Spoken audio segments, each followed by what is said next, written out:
আজকে যে বিষয়বস্তু সেটি হচ্ছে ভেরিকোজ ভেইন।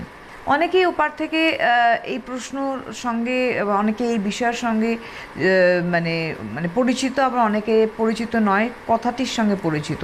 কি এই রোগ, কেন হয়, এর উপসর্গই বা কী, এবং বিশেষ করে আয়ুর্বেদ চিকিৎসা এনবিপির হাত ধরলে কিভাবে সুস্থতা আসবে, আমরা মানে একদম বিস্তারিত আলোচনা থাকবো। আমাদের সঙ্গে একটু অন্যরকম অনুষ্ঠান আজকে আমরা করব। আমাদের সঙ্গে সরাসরি হটসিটে রয়েছেন director of এনবিপি Unani Ayurveda research সেন্টারের ডক্টর বিনোদ শর্মা। অনেক স্বাগত শর্মাকে আমাদের অনুষ্ঠানে আসার জন্য।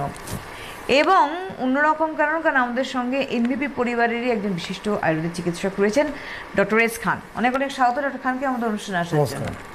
সুতরাং আলোচনা চলবে এবং আপনাদের নিয়ে আলোচনা চলবে। ভেরিকোজ ভেইন নিয়ে যারা ভুগছেন তারা তো ডেফিনেটলি ফোন করবেন আমাদের এই অনুষ্ঠানে, সরাসরি এনবিপির লাইভ অনুষ্ঠানে, এবং আপনাদের ফোনের উত্তর অবশ্যই ডক্টর শর্মা দেবেন।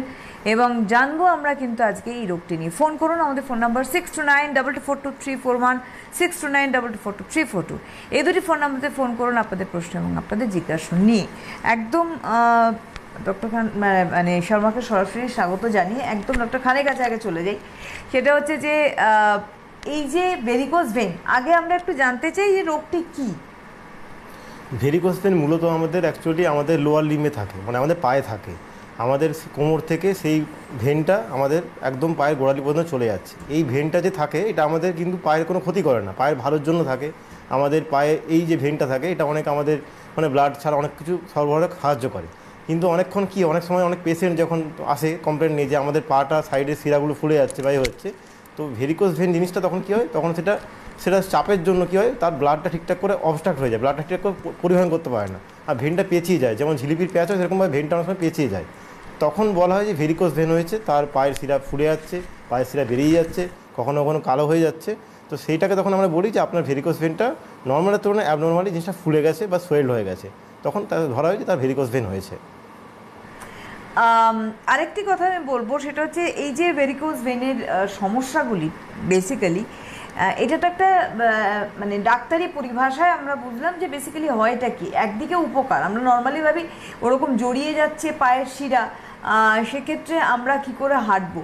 প্রথমে যদি বলি এর একদম ফার্স্ট স্টেজ, একদম বেসিক সমস্যাটা কি দাঁড়ায় ফার্স্ট যখন এই রোগটি হচ্ছে? কারণ বেসিক অ্যাকচুয়ালি হয় যে তার কাপ মাসেলে ওখানে টান ধরে, তার পায়ের টান ধরে, সে দীর্ঘক্ষণ দাঁড়িয়ে থাকতে পারে না, বা হাঁটাচলা করতে গেলে পায়ে একটা সে অনেক সময় খিঁচ লাগে বলে পায়ে, তো পায়ে একটা টান ধরে শিরাতে, তো সে দাঁড়াতে ঠিকঠাক করে পারে না, ঠিকঠাক করে হাঁটতে পারে না, তার কাপ মাসেলটা খুব হার্ড হয়ে যাচ্ছে আর কি।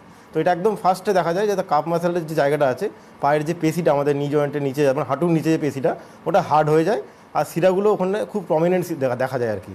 তখন ধরতে হবে তার ভেরিকোজ ভেইনটা শুরু হচ্ছে আস্তে আস্তে। এর কি কোনো এজ রয়েছে, মানে নির্দিষ্ট একটা বয়সে গিয়ে হলো এরকম? হ্যাঁ, অ্যাকচুয়ালি এটা খুব কম বয়সে হয় না, আফটার 20 পরে তো অনেকে হয় যা ধরুন যে কাজ করছে সে সারাদিন দাঁড়িয়ে কাজ করছে, মানে তার কাজটা দাঁড়িয়ে, যেমন ট্রাফিক পুলিশ বা বাড়িতে রান্না করছে আমাদের মায়েরা কাকিমারা, তাদের এই জিনিসটা হয়। কারণ তখন দেখা যাচ্ছে কি যে তারা দাঁড়িয়ে কাজ করছে, তো দাঁড়াতে দাঁড়াতে তার শিরাটা আস্তে আস্তে একটা ফুলে যাচ্ছে কোনো কারণে, তার অ্যাবনর্মালিটির জন্য, তার কিছু লাইফস্টাইল বিহেভিয়ারের ডিসঅর্ডারের জন্য। তো তখন তাদের ক্ষেত্রে এটা হয় যারা দাঁড়িয়ে কাজ করে। এবং এটা লাগাতার, মানে এই জবে যারা থাকেন বেসিক্যালি তাদের এটা কাজ। এবং এক্ষেত্রে ধরুন এই রোগটি যাদের হয়েছে, এবং আমরা জানি যে এনবিপির হাত ধরলে বহু মানুষ কিন্তু সুস্থ হচ্ছেন আজকে এখান থেকে এবং নর্মাল লাইফ লিড করছেন, সেই জায়গায় দাঁড়িয়ে তারা কি কাজে আবার ফিরে যেতে পারেন? হ্যাঁ, তারা যদি ঠিকঠাক করে চিকিৎসা করায়, আমরা যাদেরকে যে চিকিৎসা দিই, তাদেরকে যে রেজিমেন্ট বলি, যে ডায়েট বলি, তারা ফলো করে প্রপারলি, তারা মেডিকেশনের সাহায্যে তারা আস্তে আস্তে সুস্থ হয়ে তারা আবার আস্তে আস্তে সেই কাজে ফিরতে পারবে, তারা যদি প্রপার নিজেকে মেনটেন করে রাখে। আপনাদের অবশ্যই বলবো যে